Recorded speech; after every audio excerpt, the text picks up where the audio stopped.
5000ක් කල් බුද්ධ ශාසනය ගිය තැන ධාතුන් වහන්සේලාට වඳින අවසාන කෙනත් මැරුණට පස්සේ ධාතුන් වහන්සේලාගේ ඇසුරෙන් පින් කරගන්න අය නැහැ. අන්න එතකොට මුළු ලංකාවෙම තියෙන ධාතුන් වහන්සේලා මේ උතුම් ස්වර්ණමාලී සෑරජාන් වහන්සේගේ මුදුනට එනවා. ඉරිදීම. අබෑටයක් පමණ නමුත් තු ධාතුන් වහන්සේලා වඩිනවා. එහෙම වැඩලා මේ සෑරජානන් වහන්සේ දෙබෑ වෙලා ද්‍රෝණයක් ධාතුන් වහන්සේලා අහසට මතුවෙලා මුතු ඇලක් වගේ අහසේ පේනවා. පෙනිලා මෙතන ඉඳලා නාගදීපෙට එනවා. නාගදීප සෑයේ දෙබෑ වෙලා මණික් පුටු අහසට මතුවෙනවා. මතු වුණාට පස්සේ අර මණික් පුටුවේ ලස්සනට ධාතුන් වහන්සේලා පිහිටලා මණික් පුටුවත් එක්කම මේ ධාතුන් වහන්සේලා දඹදිව වජ්‍රාසනයේ බුද්ධ ගයාවට වඩිනවා.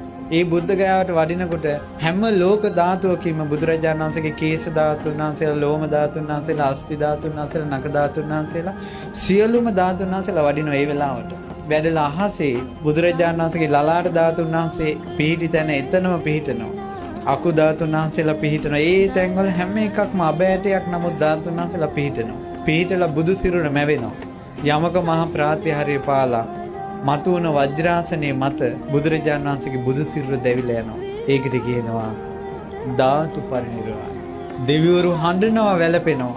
බුදුරජාණන් වහන්සේ පිරිනිවන් පානකොට ධාතුන් වහන්සේලා තිබ්බ නිසා රහතන් වහන්සේලා හිටපු නිසා මිනිස්සු හිත හදාගත්තා. එදාන් පස්සේ තුන් ලෝකෙටම බුදු කෙනෙක්ගේ ධාතුන් වහන්සේලා නැහැ.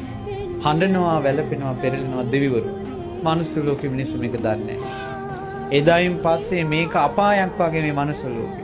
මිනිස්සු එදායින් පස්සේ ප්‍රතිමා බුද්ධ ප්‍රතිමා බෝධීන් වහන්සේලා ස්තූප ඔක්කොම අතුරුදහන් වෙලා යනවා. නැති වෙලා යනවා. ආයෙ වඳින්න බෑ.